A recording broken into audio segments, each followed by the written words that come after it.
Dibuka dari berita Pengadilan Negeri Solo, Jawa Tengah yang hari ini menggelar sidang perdana gugatan dugaan ijazah palsu Presiden ke-7 Republik Indonesia Joko Widodo. Sidang pertama adalah pemeriksaan kelengkapan berkas seperti surat kuasa dan lainnya.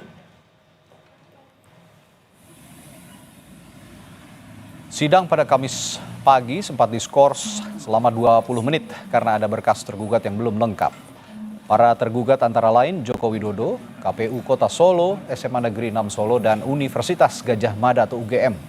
Khusus Jokowi dan UGM hadir diwakili kuasa hukum masing-masing. Usai pemeriksaan berkas, selanjutnya akan dilakukan mediasi. Apabila mediasi tidak tercapai, maka akan dilanjutkan pembacaan gugatan dan seterusnya.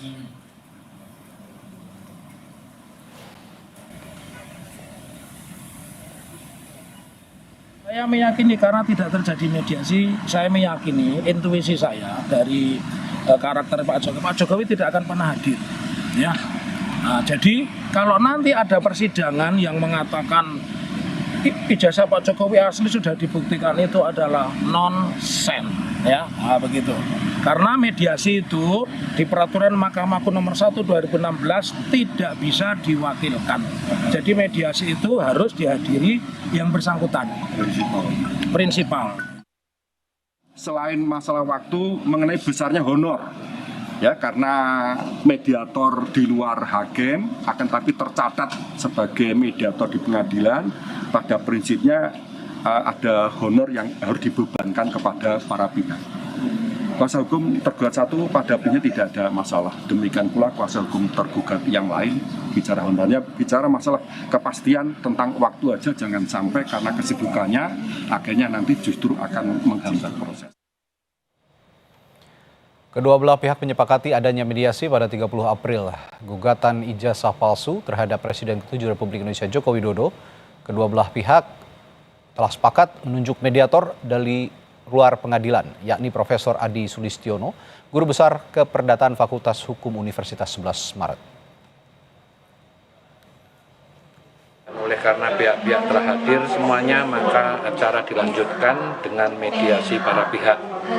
Dengan penetapan tadi berdasarkan kesepakatan para pihak dan sesuai Perma nomor 1 tahun 2016, mereka telah memilih selaku hakim mediator Profesor Dr. Adi Sulistiono, Sarjana Magister Hukum, dan telah ditetapkan oleh Majelis Hakim untuk dilakukan penetapan tersebut. Sementara itu, oknum pengacara yang menggugat ijazah palsu Jokowi ditetapkan sebagai tersangka oleh Polres Sukoharjo. Tersangka diduga memalsukan dokumen ijazah pendidikan tinggi. Pelapor yang juga seorang pengacara bilang laporannya sudah dilayangkan sejak Oktober 2023. Ia menyoroti kejanggalan dalam proses perolehan gelar sarjana oknum pengacara ZM dari Universitas Surakarta. ZM saat ini juga tergabung dalam tim tolak ijazah palsu usaha Gak Punya Malu atau tipu UGM yang telah menggugat keabsahan ijazah Presiden ke-7 Joko Widodo. Atas dugaan ijazah palsu, ZM terancam hukuman penjara maksimal 6 tahun.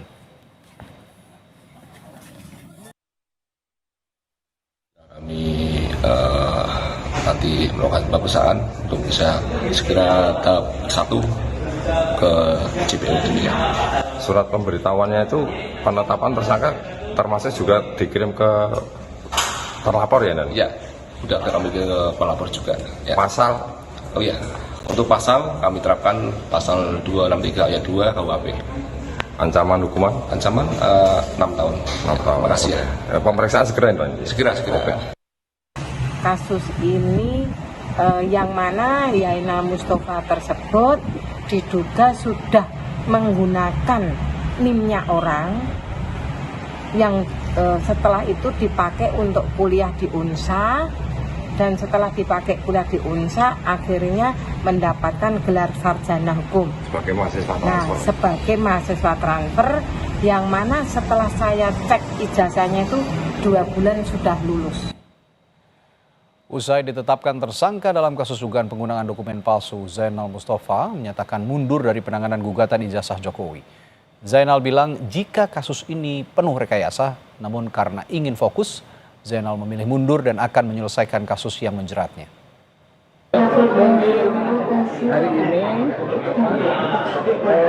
saya akan mengundurkan diri dari tim Tipu UGM ya, karena berseliwerannya di sosial media yang mana seolah-olah perkara ini akhirnya merembet ke saya, dan saya pengen berkonsentrasi juga untuk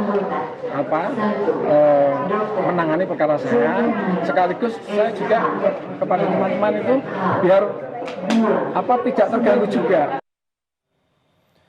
Saudara, ke sorotan